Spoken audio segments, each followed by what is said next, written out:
So good afternoon, everyone, and thanks for tuning in to our weekly Wednesday creativity workshop with Adobe Education. And for those who I haven't met, my name is Clara Galan, and I work with our educator community programs here at Adobe. And this week, I'm so excited to be joined by Jeremiah Baumann, who is one of our amazing Adobe Education leaders. And he is also the Assistant Director of Creative and Technology Services at Michigan Technological University. And today he's going to be sharing podcasting in the classroom with Adobe Audition. So Jeremiah, I'll let you take it from here. Awesome. Well, thank you everybody for joining in. Let me get my screen sharing here. Get this started. Okay. So what I wanted to do was cover a topic that's near and dear to my heart. So I also work as an adjunct instructor in higher education.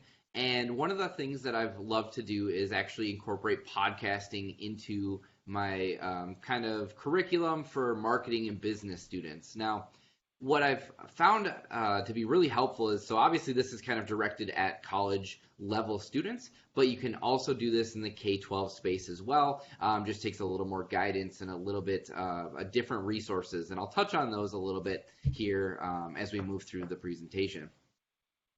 So just some quick background on me. I always like to introduce myself fully.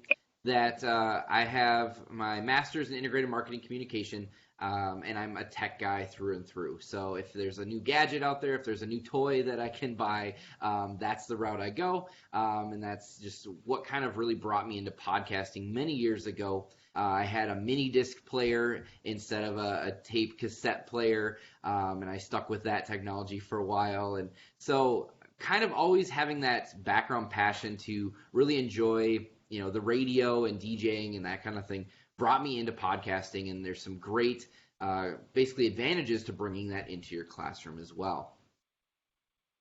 So my promise for you today, basically these are kind of my learning objectives for you all, but you're going to understand the importance of podcasting in today's technology-driven society.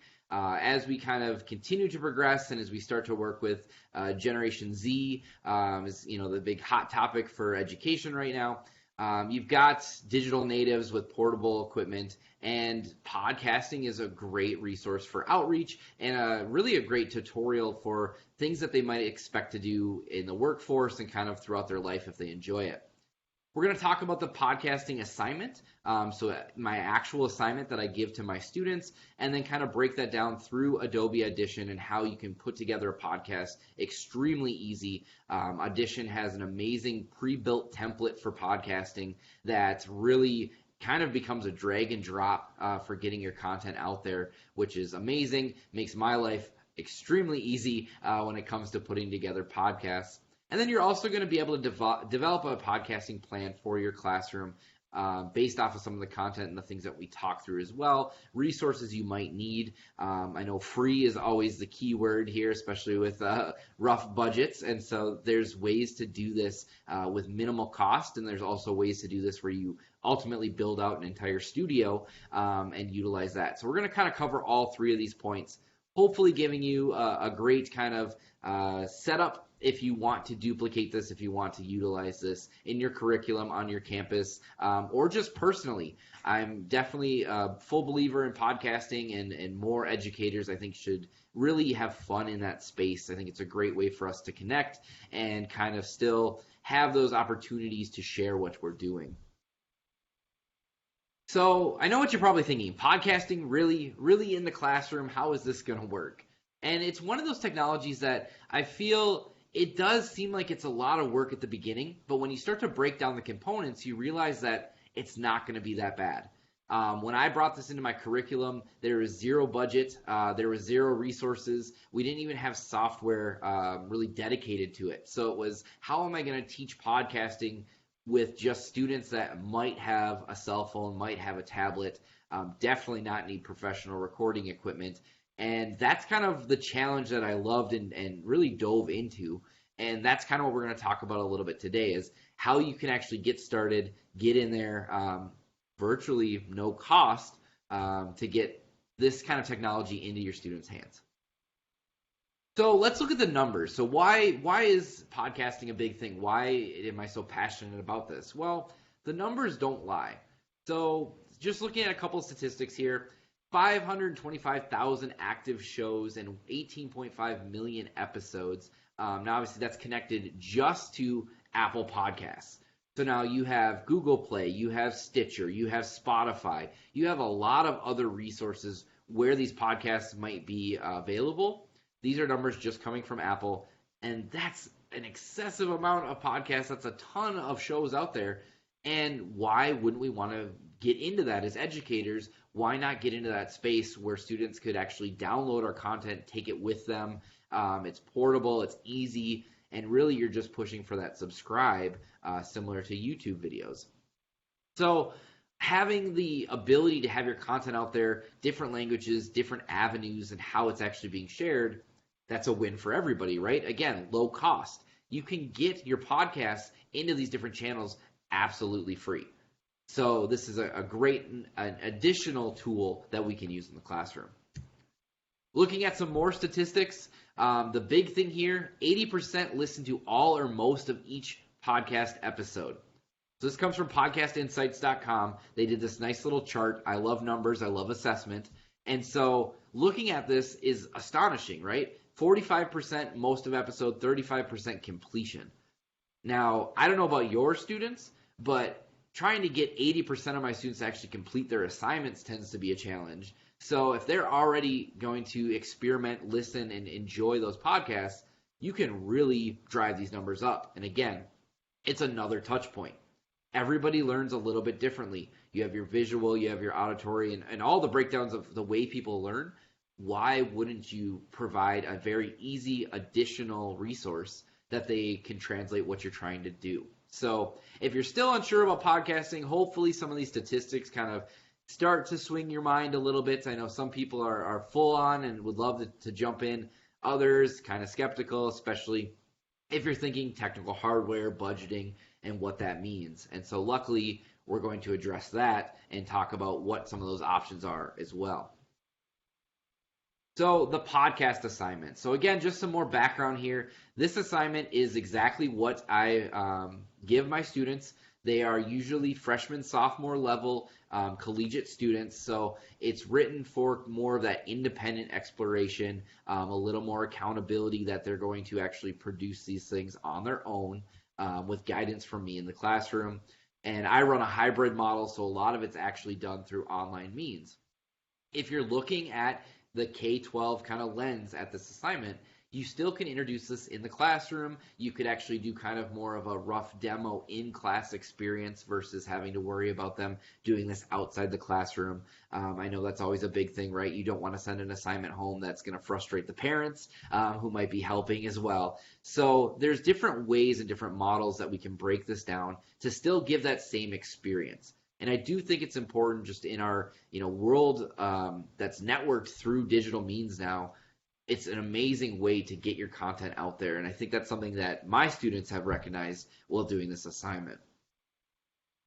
So looking at the podcast assignment, I have them generate a 10 to 15 minute long podcast.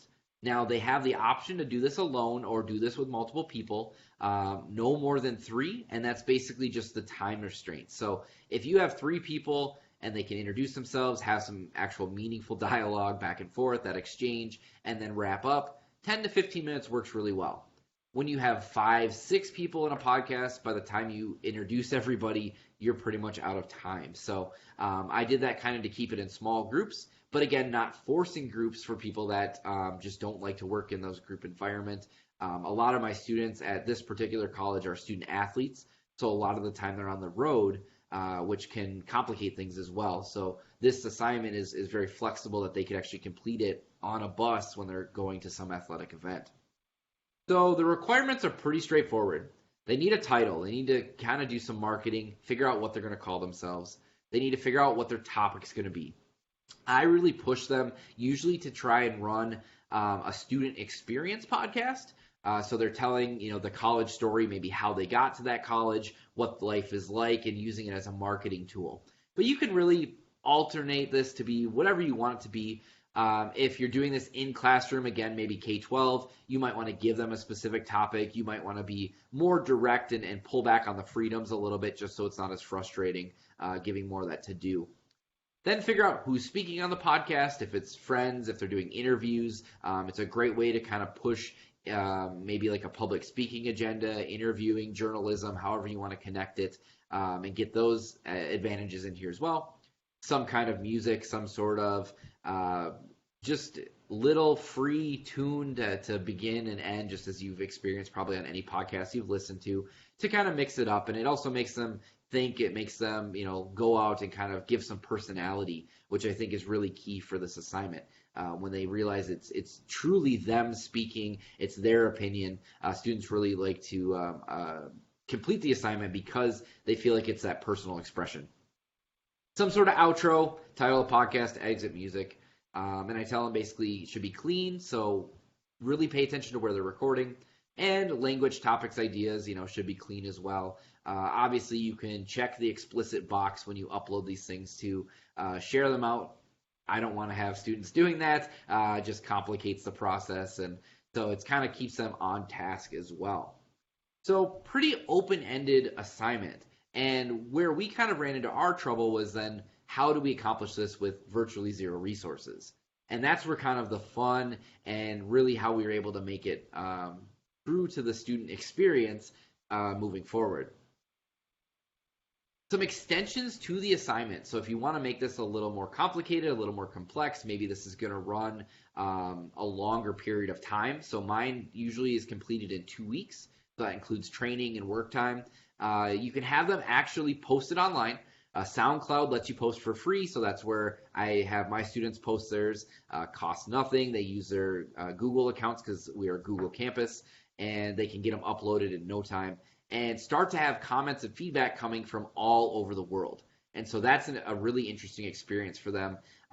This in particular campus, they talked a lot about international students, and so then they got responses from international students, different countries all over the world, and shared that experience. And that real world feedback really changed the assignment and took it to that extra level. You can also have them actually submit their podcasts to different outlets. So Stitcher, iTunes, Google Play, Spotify, again, all free, very easy to get those in. And usually within about 24 hours, 48 hours, their podcast will be available on their device.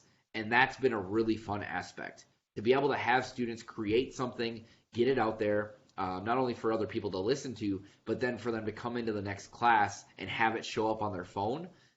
There's kind of that real world, realness, I guess, to this assignment that it's hard to get in other ways. Remote interviews as well. You really want to make it more complicated. Have them record Skype interviews. Have them figure out how to do kind of that long distance podcast experience. Again, makes it much more complicated. But if you're trying to run this through a full quarter, a full semester, a full trimester, whatever your really agenda is here, you can do that. So when it comes to recording options, this is where things get interesting. As I said before, we had zero budget, so we weren't getting microphones, we weren't getting any sort of audio mixers. I had people recording basically audio memos on their phones. That was kind of a starting point. Any kind of device that can record clean audio is a great place to start. So you can do that through the iPhone, iPad, tablets, Android. Everybody has a voice memo app. You can use a basic computer and the microphone that comes with your webcam if you're using a laptop.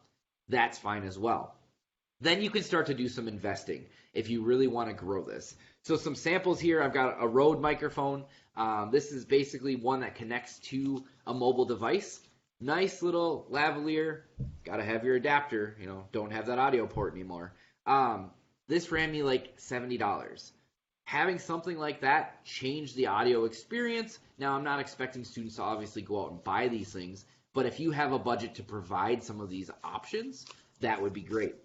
You can also go out there and end up with a Samsung microphone, another $80 investment. Very simple. That's awesome. Where did you buy those? If I remember correctly, Amazon, Best Buy, B&H, Photo, they're pretty much available everywhere, which is great. And again, small investment. If you have that budget to do it, the quality will be so much better. And it's kind of a great kind of introduction to professional audio recording and processing. The graphic on here, the Rodecaster Pro, the reason why I have that on there is I just got that, and that is my new fun gadget that I'm absolutely in love with. It is an all-in-one podcasting unit for multiple people. You can get multiple microphones, and it records directly on the unit to a micro SD card. So if you were going to go kind of full out and do a full maybe semester on podcasting, if you can swing the investment and just pass that around from group to group or kind of coordinate that way, an amazing thing to go to. I've had a blast with it. Again, super easy. So depending on what your options are, you can go completely free or you can kind of invest in it. And so what I found, I started free and did that proof of concept. Once we started generating these podcasts and having students do that, it was really easy to kind of go to the school, go to the deans and say, hey, I'd love to, maybe get a couple of these things. Sure, no problem. You want to get a handful of microphones to check out that are $80 a piece. That's doable. And so that kind of drove course enrollment. So now the courses started getting bigger because they found out what they were doing. And so you can kind of see how that would roll forward. So work within whatever means you can. Ultimately, you can work for free. I mean, that is an opportunity here if you just don't have the budget and want to start exploring. And this is for you personally as well. As an educator, again, exploring with podcasting doesn't cost you anything to start off. And maybe you'll find you absolutely love it. Maybe you find out you absolutely hate it. But you should experiment with it because it'll be more relatable than to your students as well, as we all know. Then comes the fun part, putting it into Adobe Audition to do some breakdowns. Now, Audition has an amazing template that I'm going to walk you through getting set up. It takes virtually no time to get this set up. And so hopefully you all will be able to follow along here. I'm going to pop open Audition. And so I already have it open just to save a little bit of time for loading purposes. But we're just going to walk through this step by step. It's very simplistic. You're going to go to New, Multi-Track Session. And by doing that, you get the generic window of, okay, what do you want to do? The nice thing is there's all these templates that are pre-built. And Adobe has one for podcasting. By selecting that, most of the work is done for you right at the beginning. I'm just going to call this test podcast for right now. Obviously, location, it's going to pick a default location wherever you want it. And hit OK. Oh, and what really you're going to notice... Are you switching in between Audition? Because right now we're seeing the PowerPoint. Oh, I can... Switch the... I think I'm going to have to stop and then reshare. Okay, there we go. Did that work? Perfect. Yep, all good. Awesome. Okay, so I'll redo that here real quick.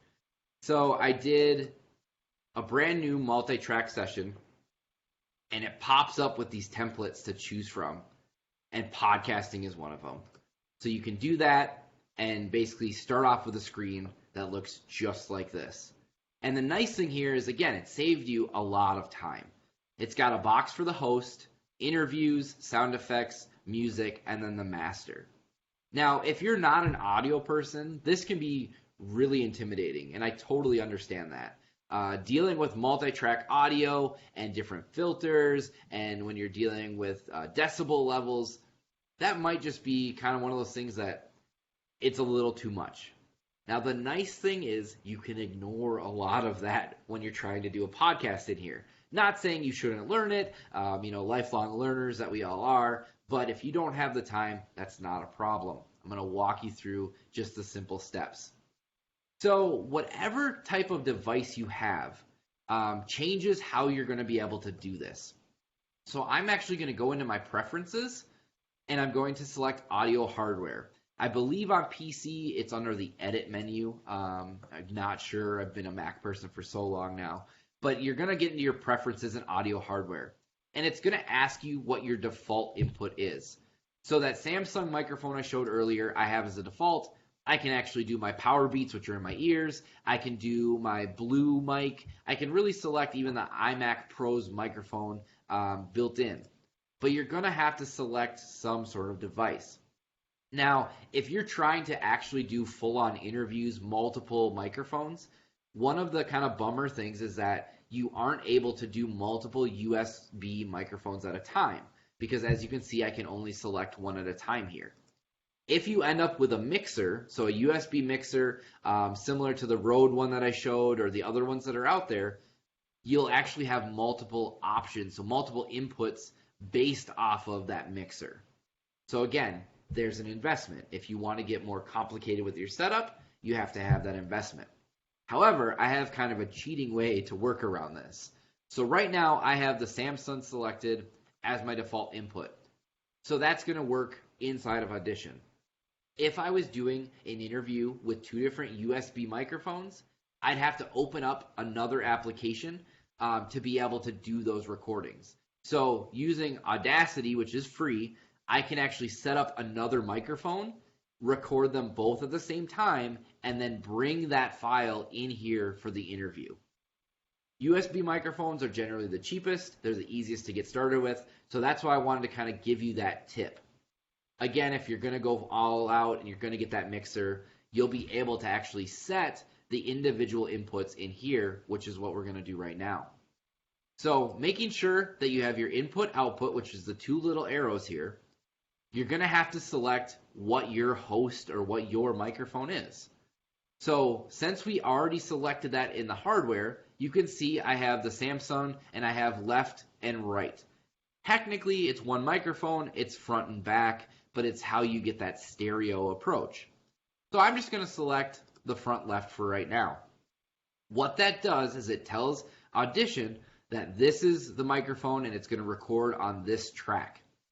Now you don't see anything right now until you select the little R, which arms it for recording.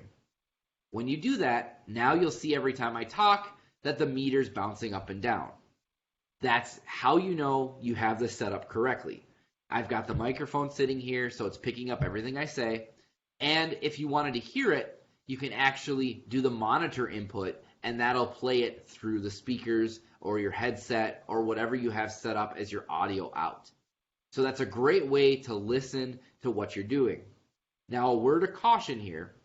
If you're using a USB microphone and you're doing this kind of simulated monitoring, there may be a delay. It's based off of your sound card, your setup, the microphone quality, a lot of different things. But that delay might be enough to really kind of make it a struggle to listen while you're talking. So make sure you're testing these things as you move forward. Again, that's the benefit of doing a larger investment, getting a professional mixer, and kind of bypassing that. Okay, if I wanted to start recording, I can just hit record, and as I talk, you're going to see that wave channel start to show up here, and it's recording everything that I'm saying. It's that easy. So having a conversation, turning it into a podcast, as long as you hit record, you're good to go. Again, if you had that multiple setup, you could actually set a different microphone here. You could record, and now if I go in and record, so I'm just using the two different channels, and I start talking, it's using the front and back, which, again, you wouldn't really want to do here, but that's how it's coming across. So you could have that interaction of two different people and have both channels captured separately. The great thing about that is if you do it, you can edit them separately. So if somebody's voice is a little bit off, maybe the microphone quality is better on one than another, you can go in and take care of doing some edits, which is an advanced component here that we're not going to cover, sadly, but you can look into some great resources on edX and through Adobe for doing Audition kind of editing dives on your audio files. The next thing that you might want to have is that intro, outro music. So a lot of great resources out there for that free content. I've got a file here that I actually use for my podcast. It's called Happy Pop Rock, and I can bring that in, and boom, I've got the audio file in here. Now, a lot of times you'll hear kind of a difference of a kind of a bring in, bring out, a pan in, a pan out, however you want to phrase it, to make sure it sounds kind of even. Right now, this would be really harsh to play where it'd be loud music and then it would go right to my audio, and that's not going to work. So cutting is pretty simple. You actually can just click and drag if you want to do kind of a harsh cut here. You can actually double click and go into the mixer for that file and start to make edits. Again, this is more advanced. If this is scaring you, I apologize. We're going to go back here and close out just to make sure that we're back to the podcast itself. So I want to have it kind of bring that volume in and then bring it back down, a nice kind of arc. That's what these little squares are here. You have a fade in and a fade out, and it's simple. Click and drag, and you'll see that kind of yellow arm pop up. That's how it's bringing your fade in. So you could have it start quiet, get loud, and then go down as you start talking. And you can adjust these however you want. It's kind of a fun thing to play with to get that perfect mix that you may be looking for. I looked into what it would be possible to actually do this recording and play it back for you, but the feedback I'm going to get from my microphone and everything is very, very bad. So do play around in here and kind of experience what those fade in, fade out does. It does change, and you can do that for your interviews as well for the different clips. So it's a great way just to have that clean transition that you're looking for. And really, that's what you're used to hearing on any kind of professional podcast and even on the radio. There's always kind of an audio engineer taking care of those fade in, fade outs so that it's nice and smooth, because you'll notice a big difference. Ultimately, when you get to this point, you get your interview recorded, your host, you have, this is in sound effects. Whoop, we'll move that down here to music. Sound effects, stay away from those, just personal opinion. But music, in, out, and you have it together. Now it's time to export.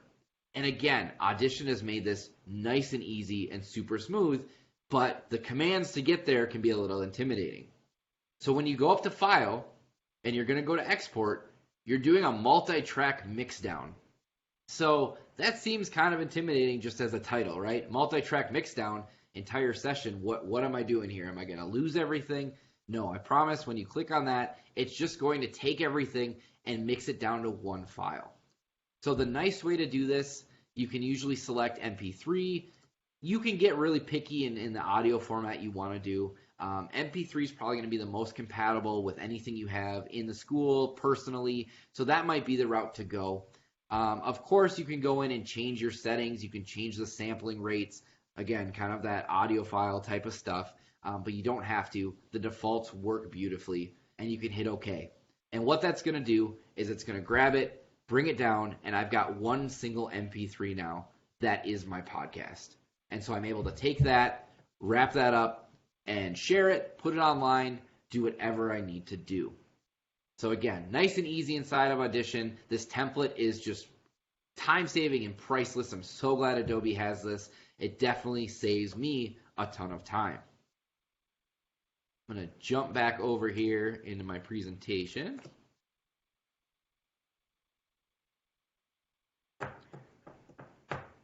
Okay. So just some kind of things to put it all together. I've shown you kind of some of the basics, things that you might want, things that you might need to get, how easy it is to use Audition to do this. So some steps for success. Start small. Introduce podcasts in your classroom. See what the kind of feedback from your students. Some probably subscribe and listen to podcasts every day. Some probably aren't even sure what a podcast is. It's still kind of in that intermediary of what people really acknowledge what a podcast is, and it gives you a chance to start that dialogue. Provide topics for younger students. Don't make them come up with something completely off the top of their head. I found that to be really stressful, and so giving them that guidance and doing some demos in class makes a big difference. I even do a demo in class with my college level students. I record my podcast in there. I grab a couple of the students and have them be kind of guests on my podcast. They all get a kick out of it. It's funny, and they absorb the content that much better. Showcase successful podcasts, so things that are out there that they might want to listen to. Give them a starting point, because just saying go listen to a podcast, again, causes that kind of stress of, well, what is a podcast? Where do I start? Where do I look? So your homework. I didn't know you were getting homework from this, did you? Identify your resources. Figure out what your school, what your budget, what you have at home, what you're able to work with. How will your students be able to record and do the editing? Do you have access to Creative Cloud? That's awesome. You can set up that template and get them going in no time. Do you have access to microphones? Do they have devices? Obviously, K through 12, it's kind of a toss-up depending on where you are and the age level. Do they have devices that they can use? Do they have something at home? Kind of working through some of those challenges. Spend time listening to podcasts yourself. You really should become kind of an expert, so that way whenever kind of crazy questions your students come up with, because they always come up with some good ones, you're able to answer them or at least can direct them in a place to find those answers. Then record a podcast. I really invite everybody to do this, even if you're just kind of blabbering about yourself. Enjoy the process. Some of you will really love it like I did the first time I did it. I got hooked, and that's where I've been ever since. And the next step, be interviewed on my podcast. So I have to do kind of a shameless plug here. I'm going to give you some links at the end on actually getting on my podcast because I want to showcase the amazing things that you are all doing. Podcasting is a part of our society and our way of life, really whether we want it to be or not. You see people getting away from radio. You even see people getting away from satellite radio.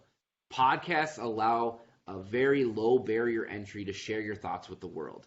And I think that's what we really want to convey to our students, is that this gives them the opportunity to get their content out there and, have those communications, have that discourse, and really explore having that opportunity in that channel to talk, meet, and really interact with people all across the globe. So this is the screen capture or take a photo section. I wanted to give you resources as I head out and wrap this up. So if you have your phone to point at your screen or you've got screen capture tool, this is the time to get that tool out. Some resources. So these are just some different websites that I've pulled up that are great guides and will help you, especially if you want to introduce this into your curriculum and if you want to really build this out. So the first one being NPR Guide for Students on Podcasting. It's NPR, right? That's about the top level you could go and really is a great resource. EdTech Team's got 5 tips for podcasting with students. It covers a lot of the similar content that I covered in this webinar, but just gives you some ideas on how to make this successful in your classroom, because I think it really could be successful at all different age groups. All right, I'm going to change slides. Hope you got your picture. All right, the best podcast for K-12 students. I told you I'd have some K-12 resources in here. Great website, covers some great opportunities here for bringing that in, and actual ones you can listen to in the classroom as an introductory stage. And then Project Audio is an article from the New York Times teaching students how to produce their own podcast. So again, another level of just how do you bring this into your curriculum? How do you get things started? All right, got your photo? Good. I want to showcase your work. This is my shameless plug. I have a podcast, and I really want to showcase what all of these creative educators are doing. It doesn't have to be just about podcasting. It can be about however you're utilizing these Adobe tools, things that you're doing. I want to give you the chance to share that. I think our network, especially through edX, is amazing. And the amount of talent we have and just really how we're changing learning, that network needs to be shared even more so. So if you send me, basically there's a form attached to that link, and I can work with you, figure out a time, figure out whatever means you have to get on the podcast, and we will make that happen. So I'd love to be able to showcase you on that channel. So that pretty much wraps everything up. I'm going to break the screen away here in a little bit. My edX profile link, my Twitter handle, and hopefully you guys maybe have some questions and we can kind of dive into this concept. Awesome. Thank you so much, Jeremiah. And while you were posting those, I found the links and posted them in the chat too. So hopefully those who are tuning in live, you are able to kind of click through to those links directly. And for those who are watching the recording, be sure to check out the links in the email. So before we stop the recording, anyone who is joining in live, if you have questions that you want to post in the chat really quickly, we can go ahead and cover some of those and move forward with that. So we'll just wait a minute while those who are tuning in live, if you have questions again, go ahead and post them in the chat. Jeremiah, just speaking of podcasts, are there any that you're listening to right now that are particularly inspiring for your classroom?